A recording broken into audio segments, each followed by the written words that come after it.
is an anthology on misinformation. Osama and I tried our best to get as many lenses as possible. You will see there is, Shruti has written about sports. Arun has analyzed misinformation from a very structural, foundational standpoint. Vamsi has written about some extraordinary efforts that are happening in villages to counter misinformation and fake news, like community radios. I think I've written this also, and I was also thinking to myself that Vamsi's is probably the most hopeful essay in the book, because it shows you the path to action, and it shows that if, communities can get together and fight this challenge which seems overwhelming at times. Many authors are not here today. Mani Chandar has written about how even the Supreme Court of India has fallen prey to misinformation, and WhatsApp forwards have started finding their way to judgments now.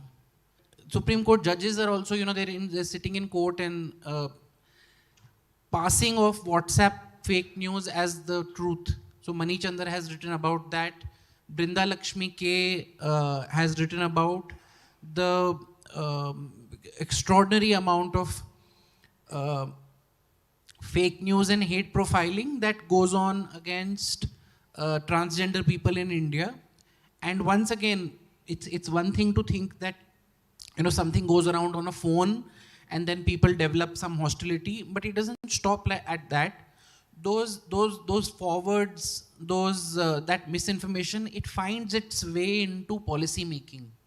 So Brinda Lakshmi has also written about how the unfortunate rumors against, or tropes against, or fake information against transgender people will find its way into policy making by the government, and how the limitless organs of the government respond to transgender people, or how they interact with transgender people. Sakshi Wadhwa has written about online hate campaigns against women. I don't think there is anybody in this room or in this world who is stranger to the fact that women are the worst hit in terms of abuse and fake news, and most of the in quotation humor also that's passed around on WhatsApp, etc., is misogynist, and see, again, it's not that it's not limited to this being an ugly part of discourse. What ends up happening is that every time we talk about social media, we say that it has democratized conversation, it has democratized debate. But when you abuse women, then you are basically mounting deterrent to their participation in this so-called democratic space. So if women will find that they are being auctioned online and sometimes by unapologetic people, then they will not want to inhabit these spaces. And it gets worse if you're a woman, and there's a further marginalization in terms, if you're a Muslim woman, it's harder. If you're a woman from a marginalized caste, it's harder. So it's not, it just doesn't remain limited to किसी ने गाली दे दी, कितनी गलत बात हुई.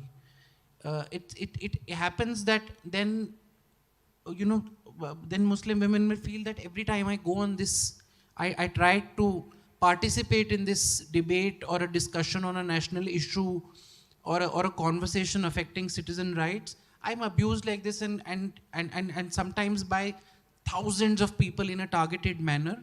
So I don't want to go there, and they will probably most likely tell their peers and children and so on. And so Tanya and Surit, who are also not here, have co-authored an essay on misinformation from the lens of cinema. And are there how many people here have seen Jab We Met? Please raise your hand. Yeah. So they have written about Jab We Met also, in case that draws you to the book, and a few other movies, and they have written about identity construction, that in the mind of the mainstream, how is the identity of a poor person constructed? When somebody says कि गरीब इंसान, तो वो मन में क्या आता है कि वो किसी के साथ गरीबी जुड़ी होने से, कि वो खाना कैसे खाता होगा, कपड़े कैसे पहनता होगा, उसकी समझ दुनिया के बारे में कैसी होगी.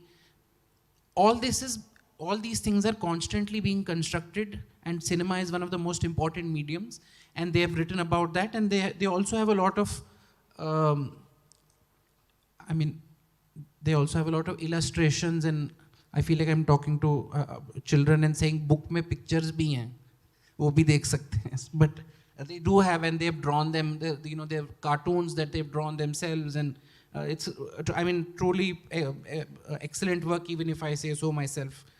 There is a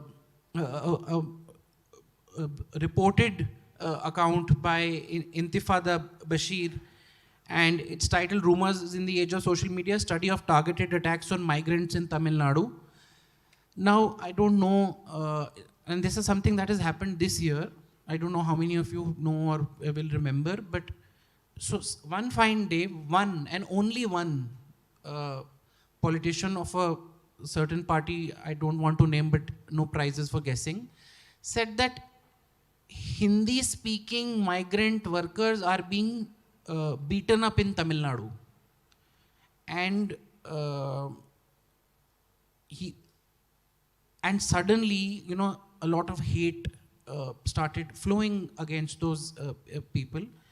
And it reached such an extent that there was an exodus of migrants, and certain sectors of Tamil Nadu's economy started suffering badly because of one tweet that started like that.